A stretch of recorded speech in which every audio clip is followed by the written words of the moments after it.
Hello, everyone. Dr. Ames here.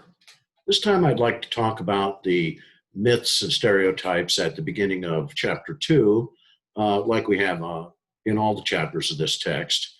So let's just go through these for a moment and talk about them because they are really good statements and that we can reflect on. The number one, true or false? The most important aspects of culture are those that people don't talk about. Well, that is generally true.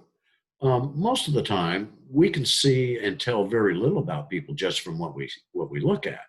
Appearance is not a very good indicator always of what's going on. In particular, we don't know what's in someone's mind, what their beliefs and values are. And sometimes the most deep seated values and beliefs are things that people don't always talk about. Uh, so those are the most important things about us, though, as individuals. So that one is more or less true.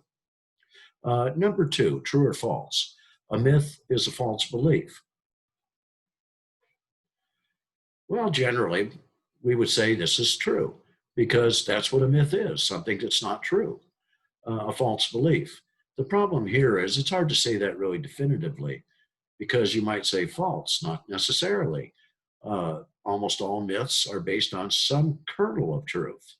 Uh, So it's a debatable question if a myth is a false belief. I would think if you would ask a scholar, probably someone in the education field or the English department, they probably would say, yes, it is a false belief. But I think you could debate it a little bit. So I don't think we have a clear true or false answer on that one. Number three, true or false? People from different cultures experience different realities. Now, certainly we know this is true. We are all different depending on our past experiences, how we were programmed by our parents and society in general. And so all of us from different cultures are living different realities, different ways of looking at the world and the universe sometimes that are completely diametrically opposed to each other. So that one is definitely true. Number four, true or false? People in the US put families and in groups above individual desires. Well, generally, we would say that's false. We don't put our families and our in groups above our individual desires. Um, but these are general statements. And so we could find so many examples that go contrary to this. But I would say that most people in America are programmed to achieve, to have ambition, to want status, and to move ahead, whether it's the job you've got, the pay you're making, the things that you're accomplishing.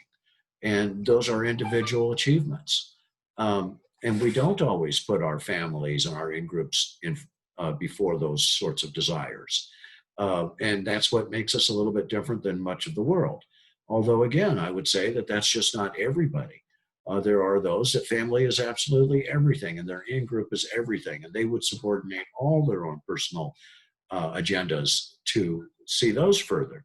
So I think that's one that we can't necessarily say it's one way or the other, but it does make us have a good conversation that makes us really start to analyze what we are as people. Okay, number five, true or false? Most cultures believe in inequality and status differences, and they see this as normal. Well, that is generally true. Most of the world does believe in a stratified society. Most of the world and the cultures believe that the family you're born into is highly important, that it makes a big difference. It does affect your life politically, economically, socially, and so forth. Um, in America, we say that we don't believe in inequality and status differences, but the truth of it is our society is full of them. Certainly today, with wealth, we have the haves and the have nots. We are one of the wealthiest countries on the earth, and yet we have a huge rate of poverty. We have hungry people, and so forth. We have inequality, and we have institutionalized racism in so many parts of our society that reinforce these sorts of inequality and status differences. And certainly we do have some status differences. There are famous families and so forth. Sometimes we give special status in our country to celebrity. So most cultures do believe in inequality, status, and differences. I would say we mostly believe in it, but we say we don't. And the difference is that most of us would also say that we try and rise above that. So again, that's one that it's generally true. Number six, true or false? Most cultures of the world value achievement over interpersonal relationships. Well, that is certainly the opposite of number four, isn't it? Um, most cultures of the world value their interpersonal relationships more than their own achievement. That's not to say that they don't have ambitions as individuals and so forth. Most people do. Um, but what's valued in most cultures is the interpersonal relationships. And I do see a change in America over time where we are headed more towards that direction because of globalism and the way the world interacts in a much closer fashion than ever before. So generally, we would say that's false. And Americans are the odd culture out here. Number seven, true or false? A major issue of bi-ethnic persons is self-identity. Well, certainly this is true. If you're bi-ethnic, particularly in America, um, it does make you ask, who am I really? Some of it depends so much on your appearance. We have many, many bi-ethnic people in our country who sort of pass unnoticed as being one thing or the another, so to speak, but not everybody. Some stand out more than others due to skin color and differences in hair and all of that kind of stuff. And for bi-ethnic people, there is a question of self-identity. Um, and it's interesting how individuals work this out for themselves. But we do see that that is one major issue as we become more one integrated people over time. So generally, I would say that is true. Number eight, true or false? Corporate cultures need heroes mainly because people love a good story.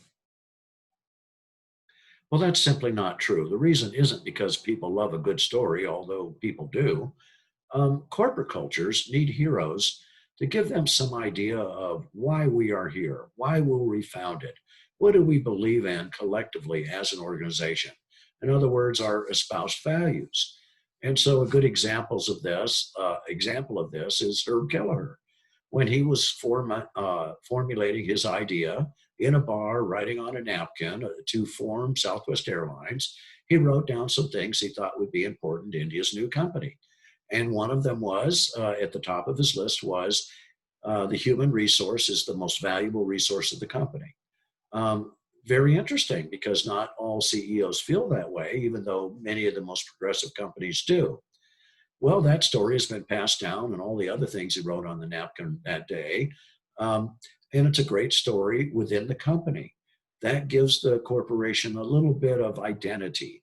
We know what our origins are, where we came from, what was the sort of thinking. And it does bind people together in certain ways. So that's the reason people really need heroes and good stories and so forth. It's to reinforce who and what we are. So I'd say number eight is false. Number nine, true or false? Strong corporate cultures are on their way out. Well, that's definitely false.